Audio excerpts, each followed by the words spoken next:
public property to personal use. As you are going to hear, Your Excellency, from the assets that we are going to be presenting to you today, these are very strategic properties that one wonders what kind of a person can actually go out to take such property to convert it to personal use, knowing that it is obviously a public property, public asset.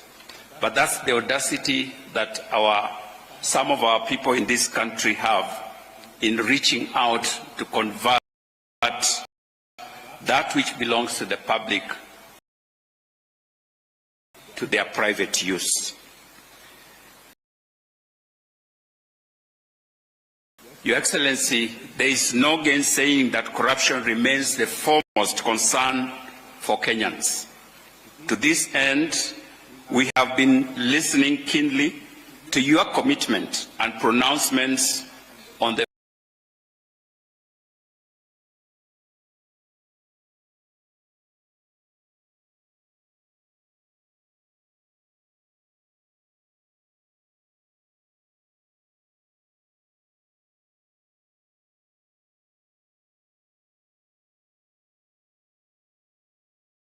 fight against corruption.